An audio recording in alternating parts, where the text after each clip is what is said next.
Good morning and a warm welcome and wishing all our viewers a Merry Christmas. I'm Avantika Singh. We'll start with breaking news coming in from Bangladesh, where the court has freed a minister who helped terrorists attack India. Bangladesh court has freed this Bangladesh Nationalist Party member and the former junior minister Abdus Salam Pintu, who is known for funding and helping terrorist groups like Pakistan-based HuJI and to attack India. He has also been running a recruitment training programs in camps in Pakistan-occupied Kashmir, and he was involved in terror financing and radicalizing young students in madrasas with the help of his organization. This is a terror group that has been banned in Bangladesh, and now this minister has been set free. This terror group has been banned not only in Bangladesh but also in India, in Israel, New Zealand, the United Kingdom and the United States as well. Right, so that's the news coming in about how Bangladesh has freed the former minister who funded Pakistan-occupied Kashmir terrorists to bleed India. And this is news coming in from the Bangladesh court that has decided to let go of the former BNP minister, Abdus Salam Pintu. He is someone who had been helping in recruitment and training of terrorists from Pakistan-occupied Kashmir. Siddhant joins us for more on this. Siddhant, this is, yet another example of how extremists are going to be thriving in Bangladesh, the rise of radicalism with the release of this former minister who funded Pakistan-occupied Kashmir terrorists to bleed India. Well, that's right. And in fact, this has been a constant fear for Indian security policymakers that, what Mohammad Yunus, his government is doing, or perhaps the kind of atmosphere they have created in the Bangladesh, is having and perhaps will have direct implication of Indian security framework in the region. Now, we're getting this news that BNP's Abdus Salam helped HuJI and terrorists from Pakistan-occupied Kashmir in their plans to attack India. Now, the court in Bangladesh has freed them, and in fact, the Bangladesh Nationalist Party BNP member, and he's also the former junior minister, is known for funding and helping terrorist groups like Pakistan-based Harkat-ul-Jihad al-Islami, infamously known as HuJI. India is always on the target of HuJI terror group. In fact, he also ran recruitment and training programs in camps in Pak-occupied Kashmir. He was involved in terror financing, radicalizing young students in madrasas. In fact, he belongs to a terror group banned by Bangladesh, India, Israel, New Zealand, UK, and US. These are not the allegations or the case that have been made by Indian agencies against this person, but this has been made by Bangladesh only. But despite that, you see that he has been freed by the courts. Court frees him. He's also the former minister and somebody very close to the senior BNP leadership in Bangladesh.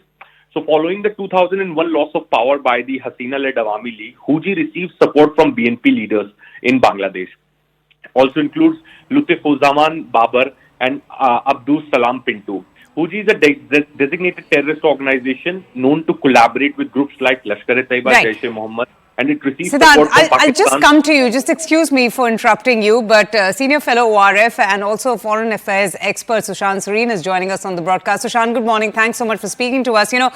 Just only recently, the Pakistan-trained militant Javed Munshi had been apprehended at the Indo-Bangladesh border. And now we have this news about how this minister, this former minister, who was responsible for recruiting and training these terrorists from Pakistan-occupied Kashmir to target India, has been released from Bangladesh and has been released from one of the jails in Bangladesh. What do you make of these emerging, developments in Bangladesh? Well, it kind of fits into a pattern of how things have been happening in Bangladesh ever since the government of Sheikh Hasina has been overthrown. And we've seen this pattern that Islamist terrorists who are put in jail have been released. Many of these politicians who were criminals, who were involved with these Islamist organizations, jihadist organizations, they have been released. Certified terrorists have been released.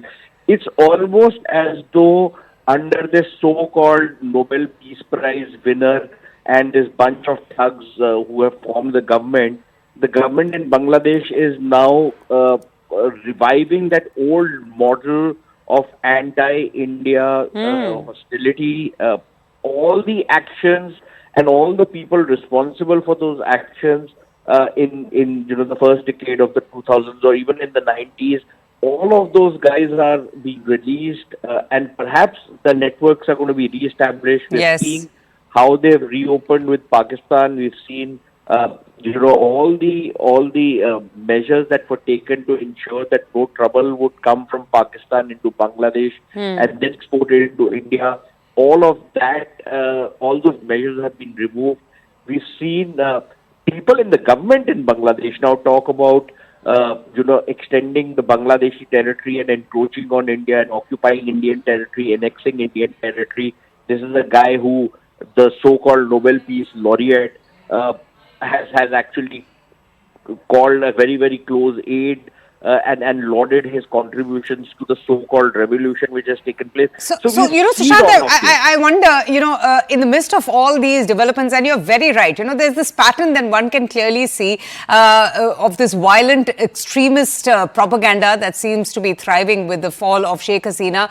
And in the midst of all of this, you have the US National Security Advisor, Jake Sullivan, praising Professor Muhammad Yunus for his exemplary leadership. What do you make of that? Yeah, because Muhammad Yunus is basically a guy who people like Jake Sullivan and the American establishment has foisted on Bangladesh. All those stories about how the Americans were interfering in Bangladesh to bring about regime change. And Yunus has been very firmly embedded in some of those networks in the US, and which is a surprising thing because at one level, these networks in the US want to establish somebody like a Yunus who will, be their guy, who will do their bidding as far as, the strategic issues are concerned. And for local issues, Yunus is letting go of all the Islamist element, all the anti-India element. Is basically that Bangladesh becomes a US kind of a satellite, partly to keep a check on India, not because the Americans are hostile to India, but superpowers always need a country to keep snapping at another country's heel, so to keep that country in line. And Bangladesh will serve as a good measure for that. So again, not surprising that Jake Sullivan has given certificates to Muhammad Yunus and his regime. Right, interesting. So Bangladesh freeing a former minister who funded these terrorists and recruited these terrorists and even trained terrorists to target and bleed India. Thanks so much, Sushant, for joining us. Siddhant,